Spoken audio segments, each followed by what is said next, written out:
This relationship has been very collaborative, very trust-based, and I know having a supplier stand in front of you and tell you, okay, you need to trust me. Maybe it goes against your better judgment, but I'm telling you, if you pick the right supplier and structure deals in a commercial manner, which are mutually advantageous, then both people are working towards the same goal. So it's not a matter of a leap of trust. It's a matter of just good business sense. So I think that's really led to us being able to do a lot of activities in a short amount of time and reach and exceed the goals that we set. So any questions before I move on to the next slide? I think we should make this as interactive as possible. So please, if you have questions, raise your hand and we can hit a few on the way. Okay. Just for sure. Clarity there. Sorry, let me come over to the microphone. If I just grab my water right quick. Yes, sure. Thank you. Yeah. In effect, with Tesla, you've got a startup. Yeah. And you've got a startup which has really built the whole of its operational communications infrastructure in the mobile right from the start. Most of it. Most of it. Yeah.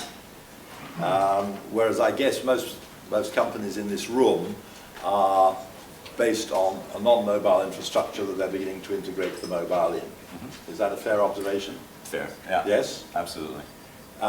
Observations quickly, have there been particularly benefit for Tesla to actually build in a mobile infrastructure right from the start? Does it avoid a lot of restraints that the non-mobile infrastructure has? Well, of course, they don't have to deal with the legacy burdens of some of the older companies that are probably in this room, where you have to really maintain infrastructure and processes and different departments which are well developed and maybe complex. So you have a lot of integration work necessary, and your average large company, a Tesla, doesn't have that. I made a comparison to in the network world in my past life. In the east of Europe, when they started building networks there, you saw it go much quicker and the quality was much better, just because they didn't have this legacy burden. So I think that's very important. Having that blank sheet of paper is not a luxury that most of these people sitting here in front of me right now have. So that's And that was then the second question. I just wanted to get greater clarity. Across Europe, you've got a very wide range of telecom service providers. You made the point that the newer, younger ones building a priori probably have a better hand. So one of the issues here is that the work that your consultants, your strategic consultants did, was, I guess, working on the complexities of the fact that the standards, capabilities of all the different suppliers across Europe were very different. Absolutely. And PS, to the east, they were often better than towards the west. Absolutely, absolutely, that's true. I mean, Tesla had a strong base with Vodafone already, so the difference was they had a lot of very small quantity contracts which were locally procured during this period of fast growth. So even though it was a pretty homogeneous Vodafone mobility space, they still had the challenge of restructuring all these contracts, and that's a key point of what we did for them. So. Back to the floor. Anybody want to ask a question at this point before we go on to the second half of the presentation?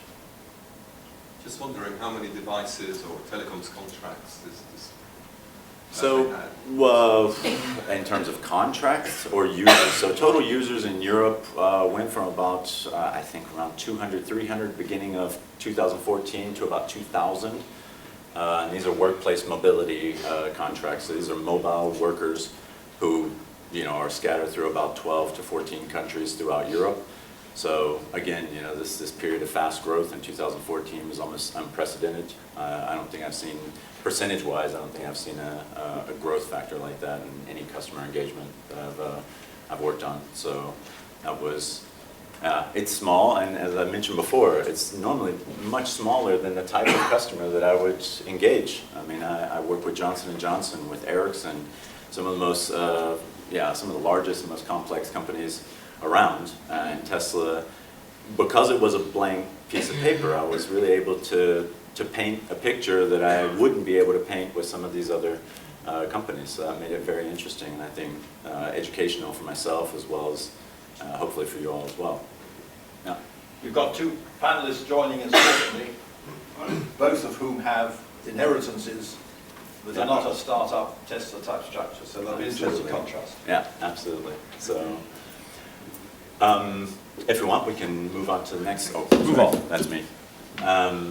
So yeah, this gives you an overview of exactly the problems we address and what we set as strategic milestones to make sure that we actually did solve the problems. So, yeah, they had a bunch of third parties mixed in, partners, resellers, that didn't really add any value to the organization. They had no reporting, they got absolutely the worst rates possible because these resellers were buying in small quantities and not really looking at the big picture. So the key here was to move that out. So cleansing the mobility ecosystem that has grown so unhealthily over the last 24 months was a key priority. Without doing that, nothing else could happen afterwards. So you have to get to the core of this problem. You have to know what you have and what's necessary for this huge growth curve. So single point of contact for all mobility needs. So I am again talking about workplace mobility, machine-to-machine connected car that's handled in a different way within the organization. Single point of contact is huge for Tesla because they simply don't have the people to address these issues. So they need one person to beat with a stick. If something goes wrong, if something goes right, if anything happens, forecasts change, they need that single point of contact. So, that was a huge priority for us. The lack of spend visibility and forecasting accuracy, no global reporting on spend, it just didn't exist at that time. So, you have to start really from the beginning and start to build that foundation. That doesn't happen overnight. I don't want to give the impression that it does. It's an ongoing process, and it's still not 100% complete now, but we're a heck of a lot further in this process than we were before, and I think Tesla's quite pleased with that. Quick reaction time for EU-wide operational activities. That's a pretty simple one. Tesla moves fast. This is a quote from their EU finance director, which has stuck in my mind for over a year now. He didn't really say much to me when I first met him. We didn't have a lot of common touch points because Melissa was handling everything. Prash Patel, who's actually leaving the company now for greener pastures, he said to me, Tesla moves fast, Duke. You need to move just as fast as us or faster. Otherwise, you're not really helping us, you're just standing in our way. And those words probably resonate in just about everything I do together with Tesla today. It has to move fast and it has to be simple.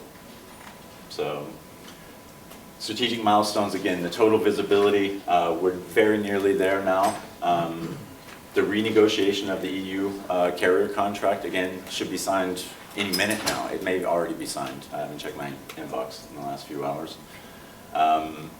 Shared services across Tesla EU, so now we have basically become an extension of their service organization, where when they have issues regarding telecom billing, activation of new contracts, onboarding of new employees, the entire life cycle of devices and services for mobility runs through us.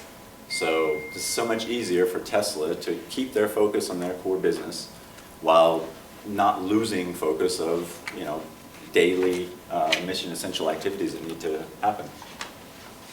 So streamlining service delivery, again, in the same vein with what we've talked about already. It is a single point of contact approach for all of these services. And yeah, I mean, this is yield benefits across the estate for Tesla. So the admin migration I spoke of shortly before, they're moving a large part of their admin personnel across to Holland, which is kind of their center of operations for their continental European business. And that has caused some issues. So we've worked in a professional services capacity to try to bridge this gap. Still in the works, but it's, as with everything in Tesla, everything is an ongoing process. Nothing really stays static for very long. So again, you have to move quick.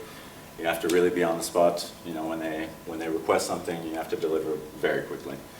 So staff optimization services, again, that's the same vein actually as the admin staff aug. So it really is the complete outsourcing of mobility services across the board.